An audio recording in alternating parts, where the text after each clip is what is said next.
what's going on, you guys? Nick here with Nick Strength and Power. So the finals for the 2025 Tampa Pro just wrapped up in men's open bodybuilding.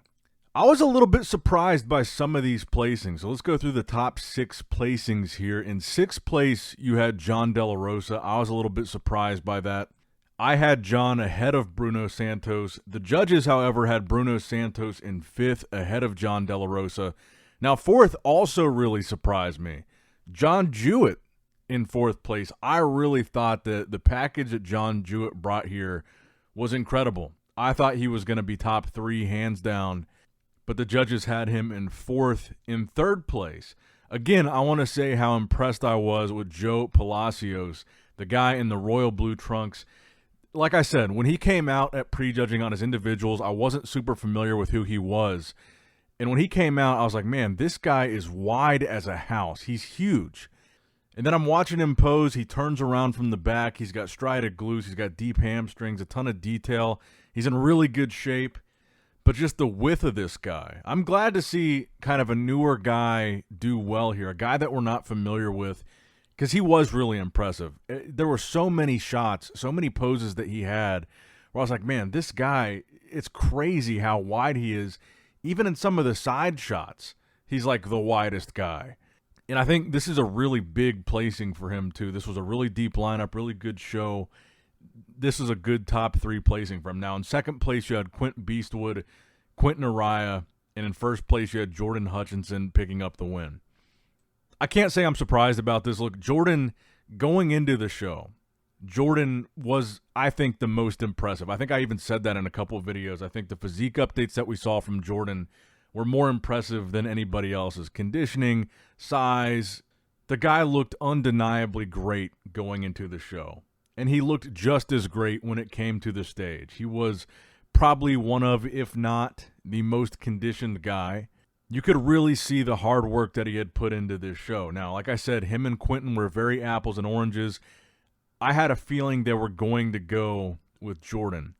I think that Jordan, just from top to bottom, was very evenly conditioned. I feel like, with Quinton, this was a really good look for him. I just felt like there were certain shots where you couldn't see his conditioning as well. Like the most muscular, for example, you weren't seeing those deep striations in the chest.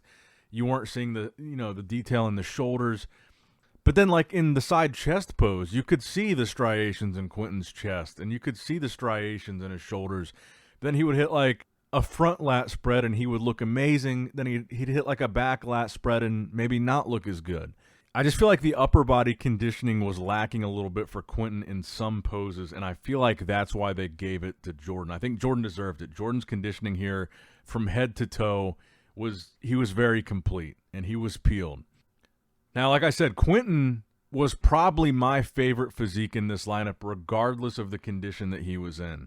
One of the most beautiful shapes and structures that I think we've seen in bodybuilding in a long time. When you talk about a young up-and-coming talent that just has the genetics for bodybuilding, Quinton is that guy. So I feel like you really can't help but root for a guy like Quinton. These are the type of physiques that we want to see get rewarded. And like I said, this was, I'm making these comparisons with the conditioning as if Quinton wasn't in shape. He was in shape. This was a really good Quinton. It just wasn't as dialed as Jordan, and Jordan is probably one of the most dialed bodybuilders we've seen in a few shows. Conditioning-wise, this was a good version of Quinton. I just think throughout the upper body, he had like that, kind of flat look through the chest in some shots. He was lacking that detail in some shots, whereas Jordan, pretty much every shot that Jordan's hitting, you're seeing that deep level of detail, that grainy condition, those lines, every pose, every body part, you're seeing that condition shine, even if Quinton has, the better structure or the more aesthetically pleasing physique. So I'm not surprised by this at all. I kind of had that feeling at prejudging that the judges were going to go with Jordan. I'm kind of curious, though, to see the prejudging versus final scores on the scorecards. Let me check and see if they're up yet, actually. Let me see if they're posted. Yeah, I'm not seeing the scorecards posted yet for open bodybuilding, so I guess we'll talk about those tomorrow and see what some of the other placings were. But yeah, I think Justin looked awesome here. His conditioning, he just peaked really well for this show. Quinton, I can't wait to see Quinton run it back at the Texas show next weekend. I think the scorecards are probably going to reflect that this was still a really close decision, and I think that Quinton still has a shot. Just a little bit more dialed in for Texas. I think Quinton is right there. He's right on the edge of finally getting his first professional win, and I think just a little bit more dialed, a little bit fuller through the upper body. If he could really get that detail in his chest and his shoulders, those striations like Jordan had, I feel like he would look more complete. And like I said with Jordan had like that head-to-toe conditioning feel. With Quinton, I felt like the upper body was just, it wasn't quite there. With the level of detail, for example, like the level of detail you were seeing in his quads, that really wasn't reflected in his upper body as much. He had a really good midsection, really great V-taper. His abs were pretty dialed in. I just really think Quinton is so close.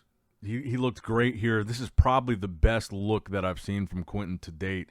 I just saw a video of him emotional backstage at this show, and I feel like it's cool to see that Quinton is finally getting the recognition that I feel like he's deserved for a while, because he really does. Like when I say genetics for bodybuilding, the structure for bodybuilding, this kid has that physique. And I feel like he's really starting to put it together. So I'm really looking forward to seeing what happens at next weekend's Texas show to get to see this rematch. Because I do think this top two was very close. And I do think in addition to the top two rematch, because I believe Jordan is for sure doing Texas. I believe Quinton is for sure doing Texas. I believe Patrick Moore is also for sure doing Texas. Last I talked to Beef Stew, he was also doing Texas, assuming he didn't win this show. So we're going to get to see some guys, try for redemption. John Jewett, I believe, is also doing Texas. So I think you're going to see the majority of some of these bigger names just run it back again in a week. And you could see a different result because I feel like some of these were close. Not just Quinton and Jordan. I feel like 3 and 4, John Jewett and Joe Palacios, I feel like that had to be kind of a coin toss too, and I feel like you could see that switch. I don't know if Joe is doing Texas as well, but I feel like you could see those placings change. I feel like maybe you could see Patrick Moore higher. You could see Beef Stew maybe place higher. I saw Stu posted a thing about how he just feels like he didn't peak properly for this. He was too dehydrated. He said he looked great when he woke up this morning and just really faded after that. So maybe we'll get to see a much better version of Stu in Texas. I'm assuming he was 9th or 10th here, and I'm assuming Patrick Moore was probably 7th. Like I said, we haven't seen the scorecards yet for the full top 10 placings, but I'm assuming Stu will be 9th or 10th. Patrick will probably be 7th or 8th. So, yeah, depending on what happens in Texas, I feel like you could maybe see some of these other names that didn't crack the top 6, that didn't place in the money here. Maybe that changes at the Texas show. But let me know what you guys think in the comments down below. I feel like this show really delivered on what we were expecting to see. A really competitive lineup. Some guys really brought it. I think a really close top 2. And actually, I think a really close top 6 in general. I think, that 3rd and 4th place spot was very competitive with Joe and Joe and John. And then you look at 5 and 6, John and Bruno. I feel like that was kind of a coin toss too. So I kind of feel like all of those top 6 placings were very competitive, very close, and really delivered on what we thought we were going to see. And in the finals, we did get 3 separate 2-man callouts to figure out that top 6. So anyway, let me know what you guys think in the comments down below. What do you think of Jordan beating Quinton? Who did you have winning the show? Let me know what you guys think is going to happen in Texas next week. And as always, make sure you like the video, subscribe to the channel, click that bell notification icon if you have not already. And as always, I love you guys. Appreciate you guys. Nick Strength and Power signing out.